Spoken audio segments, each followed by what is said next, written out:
जय मसीह की। मेरा नाम है पास्टर राजेश केदारी। सबका इस वीडियो में स्वागत हो। यीशु मसीह आपको आपके फैमिली को सुरक्षित रखे। आइए हम जाएंगे लूका अध्याय 2:9-12 हम पढ़ेंगे। भाइयों बहनों, क्रिसमस आने वाला है और ये जो महीना जो होता है बहुत खुशी का महीना होता है। सब मसीह भाई बहन बहुत खुश रहते हैं। आइए हम पढ़ते।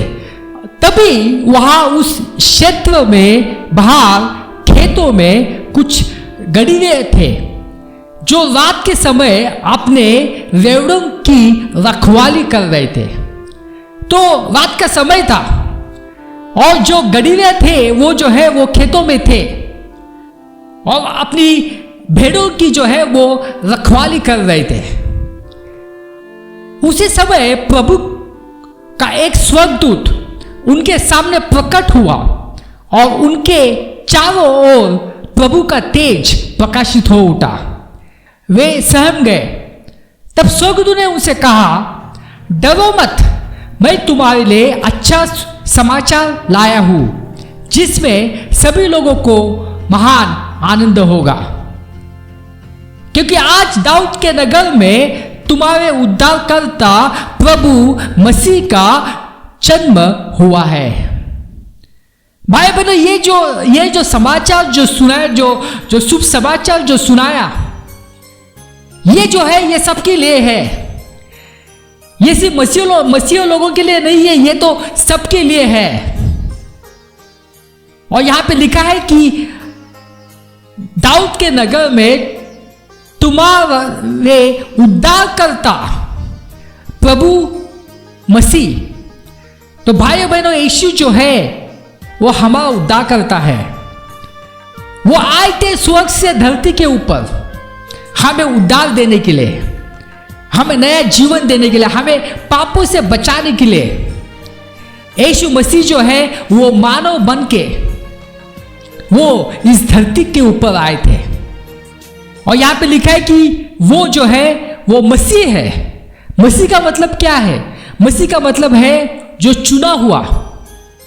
परमेश्वर ने यीशु मसीह को चुना क्योंकि उनमें कोई भी पाप नहीं था। वो परमेश्वर के बेटे हैं, इसलिए वो स्वर्ग से धरती पे आ गए। और यहां पे लिखा है कि वो प्रभु है, यीशु मसीह खुदा है। भाई बहनों, जब आप विश्वास करते हैं कि यीशु मसीह खुदा है, आपके जीवन में बरकतें आ जाएगी। तो ये जो है ये क्रिसमस का, ये बड़े दिन का जो है वो संदेश है और ये सबके लिए है। हम क्रिसमस क्यों मनाते हैं? उसकी वजह है यीशु मसीह। यीशु मसीह जिस दिन धरती पे आए थे, उस दिन की हम खुशियां मनाते हैं। उनके जन्म का हम खुशी मनाते हैं और यही वजह होनी चाहिए क्रिसमस मनाने की। मगर दुख की बात है कि आज हम क्या देखते हैं क्रिसमस में? आज हम देखते हैं सांता क्लॉस, आज हम देखते हैं क्रिसमस ट्री। जैसे क्रिसमस आता है तो सभी दुकान में, सभी घरों में चर्चेस में सांता क्लॉस होता है। यीशु मसीह उस दुकान में दिखाई नहीं देता है, सांता क्लॉस दिखाई देता है, क्रिसमस ट्री दिखाई देता है। तो ये कहां से आया है सब कुछ? अन्य धर्मी है, उनको लगता है कि क्रिसमस का मतलब है सांता क्लॉस। भाइयों बहनों, क्रिसमस हम मनाते हैं यीशु मसीह के लिए। और आज हम मनन करने वाले हैं और जानने वाले हैं बाइबल से कि यीशु मसीह का जो जन्म जो है वो कौन से महीने हुआ। जैसे हम मनाते हैं दिसंबर में, क्या वो सचमुच दिसंबर में हुआ या कोई दूसरे महीने में हुआ? क्योंकि एक बात याद रखना कि यीशु मसीह जाने के बाद, स्वर्ग में जाने के बाद चर्च काल की शुरुआत हो गई और वो बहुत बढ़िया शुरुआत हो गई। पतरस जो है, जिन्होंने जाके यहूदियों को सुसमाचार सुनाया, जो है जो अन्य जाति के जो थे उनको जाके उन्होंने सुसमाचार सुनाया। तो ये बहुत अच्छा चलता रहा। वो पवित्र बाइबल के अनुसार वो चल रहे थे। जो पौलुस की जो शिक्षा थी और जो पतरस की जो शिक्षा थी उसके अनुसार वो चल रहे थे। मगर जैसे साल बीतते गए, 300 ईस्वी सन के बाद जो सही चर्च था, जो सही कलीसिया थी, उसमें बहुत बड़ा बंटवारा हो गया और जिससे चल के कि बहुत सारे जो गलत परंपरा जो थी, जो मूर्ति पूजा थी, वो सब चर्च में आ गए और उसका प्रभाव चर्च में बहुत होने लगा। बाइबल क्या कहता है? क्या ये जो जन्मदिन जो हम मनाते हैं दिसंबर में, क्या जो पैगनिज्म जो चर्च में था उसकी वजह से हम दिसंबर में जो है वो यीशु मसीह का जन्मदिन मनाते हैं? भाई बहनों, पैगनिज्म जो आया है वो पुराने नियम से आया है, जिसको हम कहते हैं मूर्ति पूजा। और वो जो निम्रोद राजा था, जिसको कहा जाता है सैटन गॉड, और उसका जो बेटा जो है उसको कहा जाता है सन गॉड, और उन्होंने जो धर्म स्थापन किया था उससे ये सब कुछ मूर्ति पूजा आ गई। और जो भी कलीसिया में जो जेंटाइल्स होते थे, ये सब लोग जो है बेबीलोन का जो धर्म है उनको वो मानते थे, वो तिमुस को मानते थे। और 25 दिसंबर जो तारीख थी, उस समय ये सब जो जेंटाइल्स थे, अन्य जातियों जो थे, वो तिमुस का बर्थडे मनाते थे। तो उससे ये जो है ये 25 दिसंबर की डेट आ गई है, क्योंकि उस वक्त ऐसा फैसला हुआ कि जो जेंटाइल्स है वो तो 25 दिसंबर को तो मनाते ही है, तो जो क्रिश्चियंस है तो उनको कहा गया कि आप 25 दिसंबर को जो है यीशु मसीह का जो है वो जन्मदिन मनाइए। तो तब से ये जो है ये सब शुरू हो गया है। मगर हम देखेंगे, हम बाइबल से देखेंगे, ये सब हिस्ट्री है, ये तो आपको मालूम होगा, ये आपने पढ़ा होगा, ये कुछ नई बात नहीं है। मगर हम बाइबल के अनुसार देखने वाले हैं कि यीशु मसीह का जो है वो जन्म कब हुआ, दिसंबर में हुआ या कोई दूसरे महीने में हुआ। क्योंकि बहुत सारे जो है जो बाइबल स्कॉलर्स जो है वो कहते हैं कि यीशु मसीह का जो जन्मदिन है वो सितंबर महीने में होना चाहिए बाइबल के अनुसार। तो ये आज हम देखने वाले हैं बाइबल क्या कहता है। मगर कोई फर्क नहीं पड़ता है कि यदि आप दिसंबर में मनाओ या सितंबर में मनाओ, क्योंकि बाइबल रोमियो 14:6 में कहता है जो किसी विशेष दिन को मनाता है वह उसे प्रभु को आदर देने के लिए ही मनाता है। तो यदि कोई कहता है कि 25 दिसंबर में हम क्रिसमस मनाएंगे, जो कि मनाते हैं, कोई बात नहीं है। जब वो दिन आप यीशु मसीह के लिए मनाते हैं तो उसमें कोई भी गलत नहीं है। ये क्यों हम जान रहे, ताकि हमें सच्चाई का पता होना चाहिए कि यीशु मसीह का जो जन्मदिन है वो कब आता है, वो सितंबर में आता है या तो वो दिसंबर में आता है। हमें सच्चाई का पता होना चाहिए। हम तो हर दिन क्रिसमस मना सकते हैं, मगर हमें सच्चाई मालूम होना चाहिए, क्योंकि ये जो 25 दिसंबर जो थे, ये दिन जो है दूसरों के लिए था, वो तिमुस के लिए था। आइए हम प्रार्थना करते हैं। संदेश में जाने से पहले हम प्रार्थना करते हैं। पिता परमेश्वर, हम धन्यवाद देते हैं, आप महान खुदा है। हम धन्यवाद देते कि आप स्वर्ग से धरती पे आ गए हमारे उद्धार के लिए। जो सच्चाई है वो सच्चाई जानने के लिए हम पर कृपा करना, ताकि हम सच्चाई को समझे। ये सब प्रार्थना यीशु मसीह के नाम से करता हूं, आमीन। आइए हम जाएंगे लूका अध्याय 2:8। तभी वहां उस क्षेत्र में बाहर खेतों में कुछ गडेरिए थे जो रात के समय अपने भेड़ों की रखवाली कर रहे थे। यानी रात का समय था, गडेरिया थे खेतों में अपने भेड़ के साथ। और जैसे हमने पहला पड़ा कि जो स्वर्गदूत है वो आ गए और उन्होंने उनको सुसमाचार सुनाया। जब यीशु मसीह जब पैदा हो गए उसके बाद ये स्वर्गदूत वहां पे आ गए और उन्होंने जो है इन गडरियों को सुसमाचार सुनाया। देखो भाई बहनों, जो गडरिया जो जिस खेत में थे उसका आप जो ग्रीक देखेंगे, क्योंकि आपको मालूम है कि जो नया नियम है वो ग्रीक भाषा से ट्रांसलेट होकर आया है। सैग्रोस का मतलब होता है कृषि के लिए जोता हुआ क्षेत्र, यानी वो एक खेत था, वो कोई ऐसी जमीन नहीं थी। तो अभी सवाल ये उठता है, अभी क्या गडरिया बसंत में खेत में हो सकते हैं? अभी बसंत में क्या होता है? बसंत में जो होती है सब जगह फसल होती है, फसल में अनाज होता है।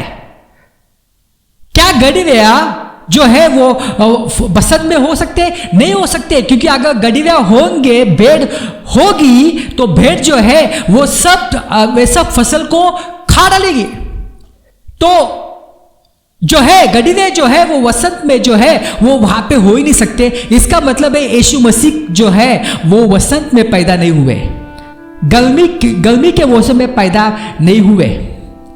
और दूसरी बात, सर्दी के दिन में भी यीशु मसीह पैदा नहीं हुए, क्योंकि ये सब जो गडरिया जो थे वो बाहर खेतों में थे अपने भेड़ के साथ। ये नामुमकिन है, इतनी ठंड में बाहर रहना बहुत नामुमकिन है, क्योंकि वहां पे बहुत ठंड रहती है। तो यीशु मसीह बसंत में पैदा नहीं हुए, यीशु मसीह सर्दी में पैदा नहीं हुए। तो यीशु मसीह कब पैदा हो गए? बसंत के बाद जब फसल को काट दिया जाता है।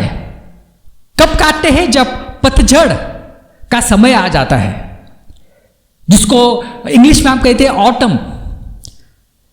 तो जब पतझड़ का सीजन होता है, यानी फसल काटने के बाद, तो खेतों में जो है बहुत जो है वो फसल का भूसा होता है। तो उसको साफ करने के लिए ये जो किसान लोग जो है वो गडरिया को बुलाते हैं। वो कहते हैं अपने भेड़ को लेके आओ, ताकि भेड़ जो है वो सब जो भी भूसा होता है, जो भी कचरा होता है, उसको वो साफ कर दे खाने से। तो इसका मतलब यह हुआ कि यीशु मसीह जो है वो यीशु मसीह पतझड़ में पैदा हो गए, यानी ऑटम में पैदा हो गए। क्योंकि गडरिया जो है वो अपने भेड़ के साथ वहां पे थे, और भेड़ जो है वो जो पुआल होता है, जो खेतों में जो पुआल होता है फसल काटने के बाद, उसको खा के वो साफ कर देती है। तो इससे हमें पता चलता है कि यीशु मसीह जो है वो जब पतझड़ जब होती है तभी यीशु मसीह पैदा हो गए। वो गर्मी में पैदा नहीं हुए, वो सर्दी में भी पैदा नहीं हुए। तो एक ये कारण है कि हम कह सकते हैं कि यीशु मसीह जो है वो सितंबर में पैदा हुए, जहां पे उन दिनों वहां पे पतझड़ होती है। मगर और भी हम वजह देखते हैं, सिर्फ एक ही ये वजह नहीं है। आइए हम पढ़ते हैं। उन दिनों अगस्त कैसर की ओर से एक आज्ञा निकाली कि सारे रोमी जगत की जनगणना की जाए। यह पहली जनगणना थी, वो उन दिनों हुई थी जब सीरिया का राज्यपाल क्विरिनियस था। तो उसे गणना के लिए हर कोई अपने नगर में गया। यूसुफ भी, क्योंकि वह दाऊद के परिवार एवं वंश से था, इसलिए वह भी गलील के नासरत नगर से यहूदियों में दाऊद के नगर बेथलेहम को गया। वो वहां अपनी मंगेतर मरियम के साथ, जो गर्भवती भी थी, अपना नाम लिखवाने गया था। जैसे यहां पे देखते हैं कि सरकार से निर्णय हुआ कि जनगणना होनी चाहिए, तो इसलिए जो है सबको जो है वो बेथलेहम जाना पड़ा। भाइयों बहनों, सर्दी के समय कोई भी ऐसा आज्ञा नहीं देगा, क्योंकि सब को लेके आना, अपने बच्चों को लेके आना परिवार के साथ आना जनगणना के लिए, तो वो सर्दी में तो नामुमकिन है, कोई भी ऐसा आदेश नहीं देगा। और जैसे कि आपको मालूम है कि यूसुफ और मरियम भी, वो तो नाजरत में रहते थे, 50 किलोमीटर से ज्यादा वो जो है वो सफर करके वो बेथलेहम आए थे। तो जो है नामुमकिन है कि ऐसा आदेश निकलेगा, सर्दी में ऐसा आदेश निकलेगा, क्योंकि कोई भी जो है सर्दी में सफर नहीं कर सकता है। तो ये जो है ये दूसरा सबूत है कि यीशु मसीह का जो जन्मदिन है वो दिसंबर में नहीं हुआ, वो जो है वो पतझड़ में हुआ, जो कि सितंबर के आसपास है। हम जाएंगे लूका अध्याय 1:36, और देख और तेरी कुटुंबिनी इलिशिबा के भी बुढ़ापे में पुत्र होने वाला है, यह उसका जो बांझ कहलाती थी 6वां महीना है। अभी यहां पे क्या हुआ कि जो इलिशिबा थी वो मरियम के रिश्तेदार थी। अभी जब गैब्रियल स्वर्गदूत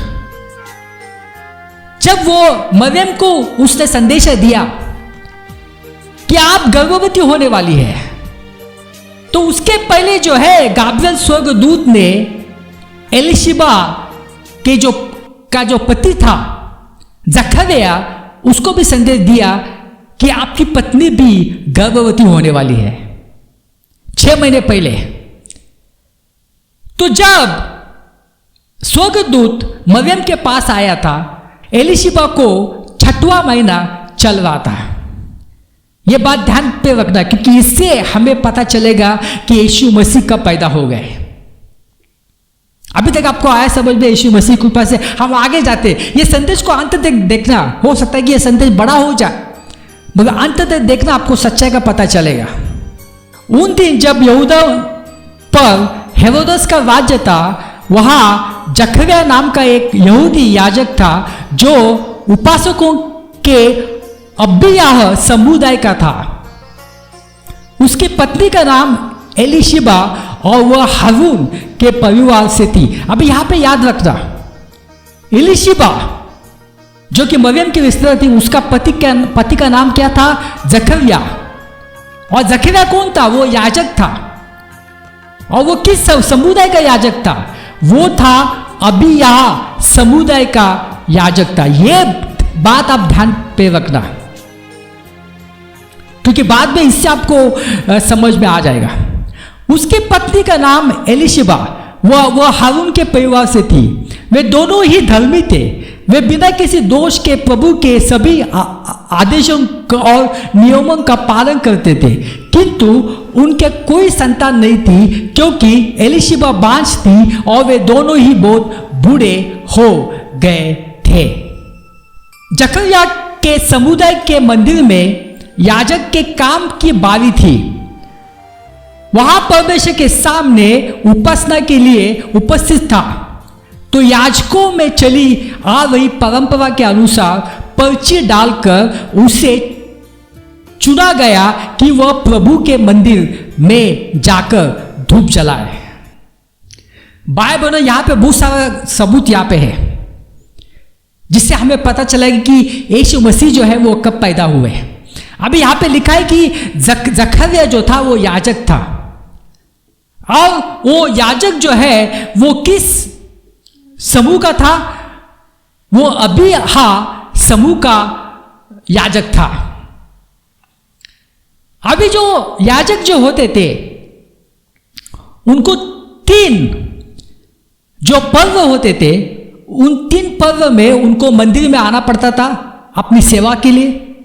और वो पर्व थे फसल का पर्व, पेंटेकोस्ट का पर्व और टैबरनेकल्स का पर्व। तो ये तीनों में जो है याजकों को आना ही है। और इसके अलावा जब पर्व नहीं होता था, तब सब याजकों को जो है एक परंपरा चले आई थी। वो हम पढ़ने वाले अभी पुराने नियम में एक परंपरा थी और उनका जो टाइम टेबल था, मंदिर के सेवा के लिए जो टाइम टेबल था, वो पहले से सेट किया गया था उस परंपरा से। यानी कौन सा समुदाय जो है वो कब जाके मंदिर में जाके वो सेवा करेगा। अभी जब जकरिया जो था, जब वो मंदिर में था, और तभी जो है वो गैब्रियल स्वर्गदूत आके उन्होंने कहा कि आपको जो है आपकी पत्नी गर्भवती होने वाली है। तो वो जो समय जो था, जिस वक्त जकरिया मंदिर में था, वो कोई पर्व नहीं था, क्योंकि यहां पे क्या लिखा है, जकरिया के समुदाय के मंदिर में याजक की काम की बारी थी। यानी जब पर्व नहीं होता था, क्योंकि पर्व में तो सबको आना ही है, जब पर्व नहीं होता था तो उनको एक टाइम टेबल था, उनके काम की एक टाइम टेबल बनाया गया था। तो ये जो जब घटना घड़ी, तब कोई पर्व नहीं था, तो जो उनका टाइम टेबल था उसके मुताबिक जो है जकरिया जो था वो मंदिर में था। अभी ये मैं आपको क्यों बताऊं, आपको समझ में आ जाएगा। आगे पढ़ते हैं। और फिर ऐसा हुआ कि जब उसका उपासना का समय पूरा हुआ तो वह वापस अपने घर लौट गया। थोड़े दिनों बाद उसकी पत्नी एलिशिबा गर्भवती हुई। जब हमें पता चलेगा कि जकरिया का उपासना का समय कब था, जिस समुदाय से वो था, जिस याजक समुदाय से वो था, उनका जो है वो उपासना का समय कब था, सेवा का समय कब था, तब हमें पता चलेगा कि एलिशिबा जो है वो किस महीने जो है वो गर्भवती हो गई।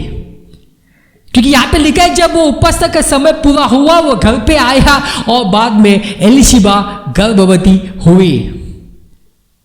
तो जब हमें पता चलेगा उसके उपासना का समय कब था, हमें पता चलेगा कि उसकी पत्नी एलिशिबा कब गर्भवती हो गई, और उसके बाद 6 महीने के बाद हमें पता चलेगा मरियम जो है वो कब गर्भवती हो गई, क्योंकि 6 महीने के बाद वो गर्भवती हो गई।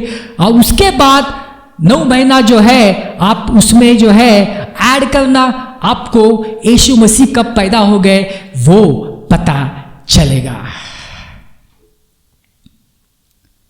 तो जिस समुदाय का जो जकरिया था,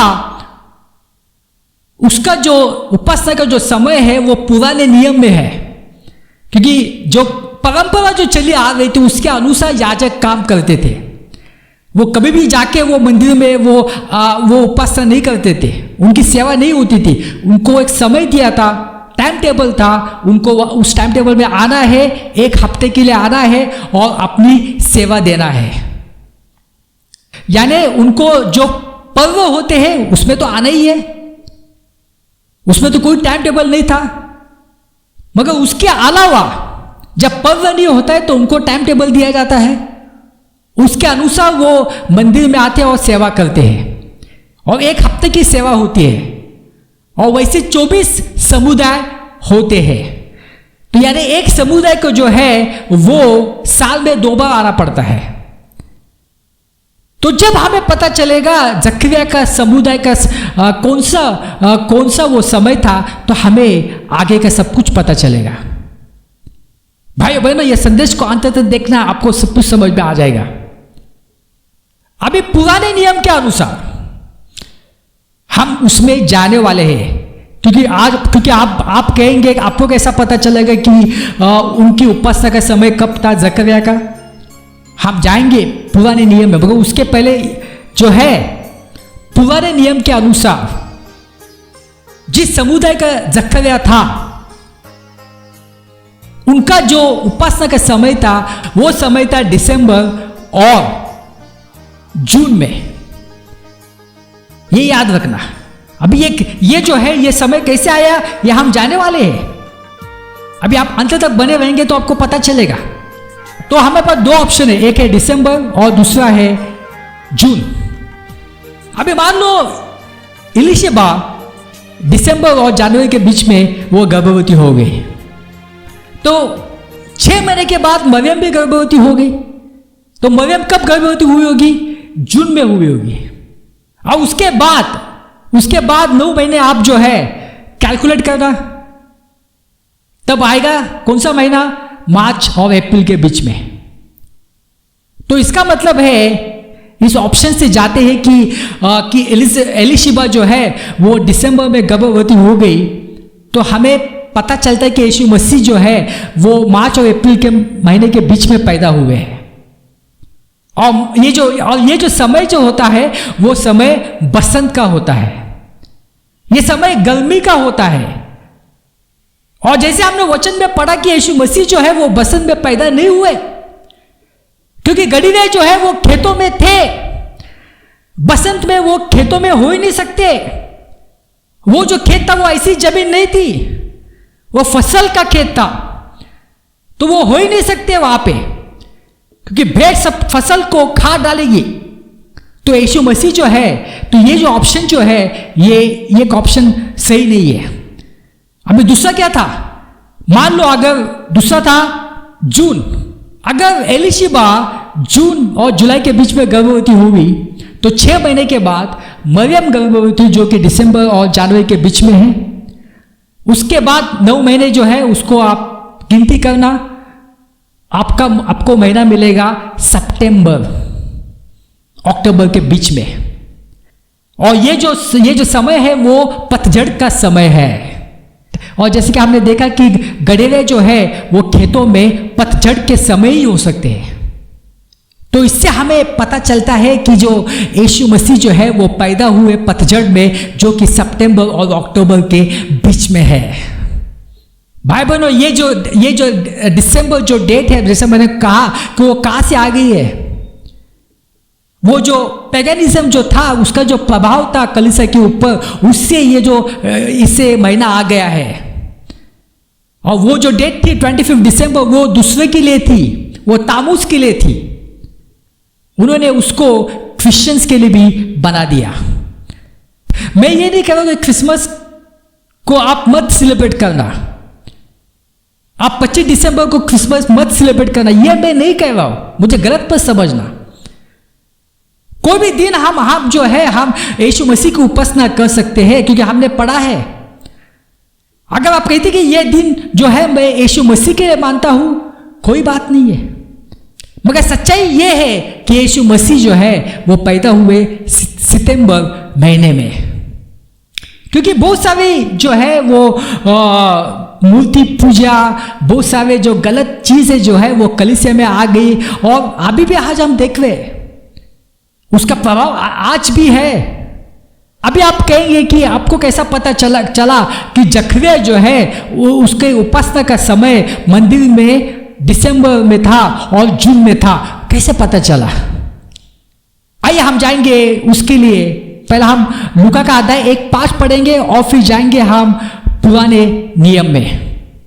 यहूदियों के राजा हेरोदस के समय अबीहा के दल में जकरिया नाम का एक याजक था। अभी ये तो आपको पता चला कि जकरिया जो है वो याजक था, और वो जो है अबीहा के दल में था, अबीहा के समूह में था, ये तो आपको पता चला।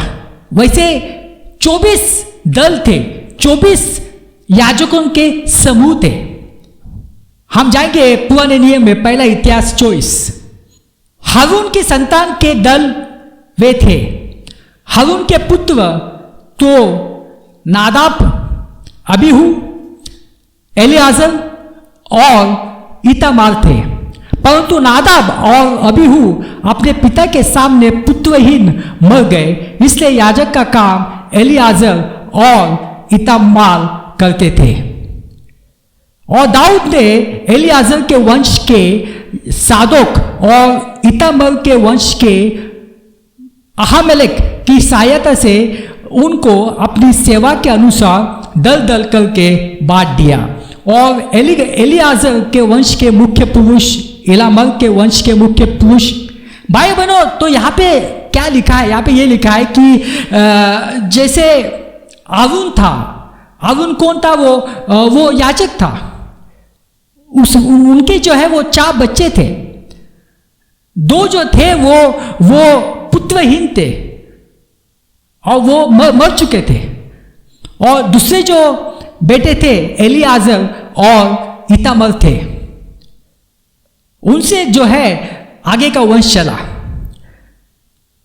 अभी उसके बाद दाऊद ने, जैसे आपको मालूम है, दाऊद का पुत्र जो सोलोमन था उसने मंदिर बनाया।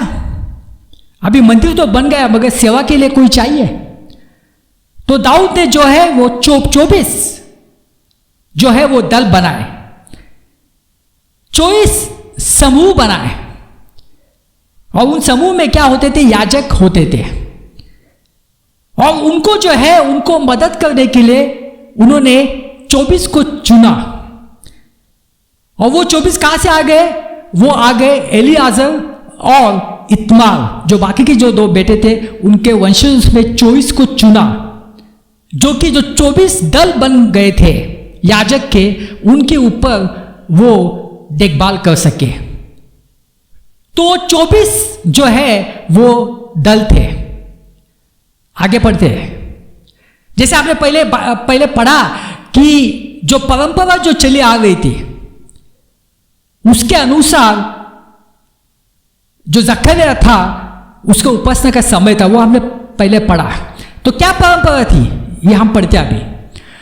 पहली चिट्ठी तो यारीब के, और दूसरी यदाया, तीसरी हारिम के, चौथी सोविम के, 5वीं मल्किया के, 6वीं मियामिन के, 7वीं हकोस के, 8वीं अबिया के। अभी यहां पे पता चला 8वीं जो है वो किसकी थी? अबिया की। 8वीं का मतलब क्या? कि उनको जो है वो मंदिर में 8वें हफ्ते में जाना है। और जैसे कि आपको मालूम है कि जकरिया जो है वो अबिया समूह का था, और उनका जो नंबर था वो था 8वां, यानी 8वें हफ्ते में उनको मंदिर में जाना है और अपनी सेवा देना है। और ये सब कुछ जो चलता था, ये चक्र शुरू हो जाता था, जो फसल का जो पर्व खत्म होने के बाद ये जो है चक्र शुरू हो जाता था। अभी फसल का पर्व कब होता है? अप्रैल में होता है। और अपना जो कैलेंडर जो है जिसको कहा जाता है ग्रेगोरियन कैलेंडर, उसके अनुसार जो है मार्च के जो लास्ट वीक होता है वहां से वो चालू हो जाता है। अभी जैसे मैंने कहा कि फसल का पर्व अप्रैल से शुरू हो जाता है, उसके बाद 7 हफ्ते के बाद कौन सा पर्व होता है? पेंटिकुस का पर्व होता है। और जैसे हमने अभी पढ़ा कि जो 8वां जो हफ्ता है वो ड्यूटी किसकी थी? ड्यूटी थी अबीहा के समूह पे। अभी अगर अप्रैल में अगर हफ्ते शुरू हो जाते हैं तो और जैसे मैंने कहा कि 7 हफ्ते के बाद पेंटिकोस होता है जो कि जून में आता है, और 8वां हफ्ता भी जून। इसलिए मैंने कहा कि जकरिया जो है उनकी उपासना का जो टाइम टेबल था वो था जून में, और दूसरा था दिसंबर में। अभी क्या होता है? 8वें हफ्ते में जब वो आ जाते अपनी सेवा देते हैं, 1 हफ्ता, उसके बाद उसके बाद दूसरा समूह, ऐसे 24 तक आ जाता है, और वापस 1 से चालू हो जाता है। तो यानी 1 साल में उनको 2 बार आना पड़ता है। तो वैसे आप कैलकुलेट करेंगे तो जैसा हमने अभी कहा कि जून में वो आए थे, और उसके बाद 24 हफ्ते के बाद वो आएंगे, और आप कैलकुलेट करो, आपको उत्तर मिलेगा दिसंबर। यानी जो उनका जो उपासना का समय था मंदिर में वो था जून में, और वो था दिसंबर में। तो भाई बहनों ये सच्चाई है। इससे बाइबल के अनुसार हमें पता चलता है कि यीशु मसीह जो है वो सितंबर महीने में पैदा हुए, वो दिसंबर में पैदा नहीं हुए। अभी दूसरा जो है वो सेंटा क्लॉज, और मुझे तो लगता है कि ये क्रिसमस का नाम बदलकर सैंटा मस कर देंगे। सब जगह आपको सैंटा दिखाई दे रहा है, सब दुकान में, बाजार में, चर्चों में सैंटा क्लॉज होता है और हमें बहुत अच्छा लगता है। और जो माँ बाप होते हैं बच्चों को झूठ बोलते हैं, ये सैंटा क्लॉज है, वो आएगा रात को आपको गिफ्ट देगा। मगर अभी ये झूठ है तो भी वो इतना मशहूर कैसे बन गया है? क्या वजह है उसकी? क्या एजेंडा है उसको प्रमोट करने का? आइए हम कुछ वचन पढ़ते हैं। जैसे आपको मालूम होगा कि जो सैंटा जो होता है वो हमेशा लाल वस्त्रों में होता है। देखो, ये जो सैंटा जो होता है ना, वो यीशु मसीह की भाषा, यीशु मसीह के जो वस्त्र, चरित्र, सबको कॉपी करता है। क्या वो दुनिया को बताना चाहता है कि मैं ही यीशु मसीह हूं? क्या वो दुनिया को बताना चाहता है कि आप मेरी आराधना करना? अभी तो वही हो रहा है। आइए हम पढ़ते हैं यशायाह 6:3। तू ऐसे वस्त्र जो लाल धब्बों से युक्त है क्यों पहनता है? तेरे वस्त्र ऐसे लाल क्यों है, जैसे उस व्यक्ति के जो अंगूर से दाग मुख बनाता है। भाई बहनों, ये यीशु मसीह के बारे में है। जैसे आपको मालूम है कि यीशु मसीह के वस्त्र में जो है वो लाल धब्बे होते हैं, लाल रंग होता है। ये जो है ये स्वर्ग के वस्त्र है। इसलिए यहां पे बाइबल कहता है तू ऐसे वस्त्र जो लाल धब्बों से युक्त है क्यों पहनता है? तेरे वस्त्र ऐसे लाल क्यों है? जैसे आपको मालूम है कि यीशु मसीह ने जो है हमारे लिए लहू बहाया है, तो ये एक निशानी है। मगर हम देखते हैं जो सैंटा क्लॉज होता है उसके वस्त्र भी जो है वो लाल होते हैं। देखो, वो यीशु मसीह के वस्त्र को वो कॉपी करना चाहता है। दूसरी बात हम देखते हैं कि जो सैंटा जो होता है वो जो आसमान से होकर आता है, बादल पर होकर आता है। ये हम देखते हैं वो बादल पे होके आता है, आसमान से आता है। आइए हम पढ़ते हैं व्यवस्था विवरण 33। यशुवन परमेश्वर सम नहीं, दूसरा कोई परमेश्वर अपने गौरव में चलता है। चढ़ बादल पर, आसमान से होकर आता करने मदद तुम्हें। तो यहां पे क्या लिखा है? यीशु मसीह के बारे में लिखा है कि वो जो है वो आसमान में होकर हमें मदद करने आता है। और यही बात जो है वो सैंटा क्लॉज बताना चाहता है कि मैं भी आसमान से होकर आपकी मदद करने आता हूं। तीसरी बात, जैसे कि आपको मालूम है सैंटा क्लॉज जो है उसे हमेशा वो ऐसे कहता है हो हो हो। अभी ये भी उसने कॉपी की है। उसके लिए आपको इंग्लिश बाइबल पढ़ना पड़ेगा क्योंकि हिंदी में और बाकी भाषा में उसका ट्रांसलेशन नहीं है। जकरिया चैप्टर 2:6 में लिखा है, For I said the Lord will be unto her a wall of the fire round about, and will be the glory in the midst of her. Ho, ho, ho, come forth and flee from the land of the north, said the Lord. यानी परमेश्वर कहता है हो हो, और यही Santa clause कह रहा है हो हो। जो भी यीशु मसीह करता है वो कॉपी करता है। क्या उसमें एंटी क्राइस्ट का आत्मा तो नहीं है जो चाहता है दुनिया को कि जो है आप मेरी आराधना करना, आप मुझे याद करना? उसने क्रिसमस को हाईजैक किया है और सचमुच यही हो रहा है। जैसे यीशु मसीह जो है वो ओमनिसेंट है, सर्वज्ञ, यानी यीशु मसीह को सब मालूम है। तो सैंटा भी वो बताता है कि मुझे आपके बारे में सब कुछ मालूम है, आप अच्छे इंसान है या बुरे इंसान है।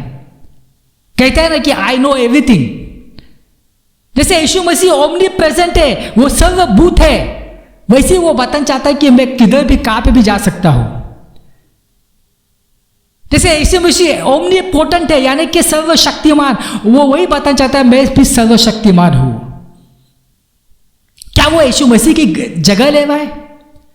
क्या ये जो है एंटी क्राइस्ट का एक स्पिरिट है? क्या वो चाहता है कि जो भी आराधना जो है वो उसको मिलनी चाहिए? भाई बहनों, ये हमें सोचना है। अभी निम्रुद को आराधना करने के लिए पहले जो है वो झाड़ लगाते थे और वो झाड़ के ऊपर को वो जो है उसको सजाते थे। ये क्रिसमस ट्री वहां से आया है। क्या बाइबल में है क्रिसमस ट्री? क्या बाइबल में है सैंटा क्लॉज? कहां से आया? वह मैं आपको बताना चाहता हूं, ये सब जो है ये 300 ईस्वी सन के बाद धीरे धीरे धीरे धीरे जो कि अभी तक चल रहा है, ये सब कुछ परंपरा आ गई है। मगर बाइबल में सब कुछ लिखा, हमें पवित्र शास्त्र के अनुसार चलना है। यह बहुत आवश्यक है हमारे लिए। क्रिसमस मनाओ, उसकी वजह है यीशु मसीह। आइए हम प्रार्थना करते हैं। हे पिता परमेश्वर, धन्यवाद देते यह समय के लिए। आप महान खुदा है। यह सब प्रार्थना यीशु मसीह के नाम से करता हूं, आमीन।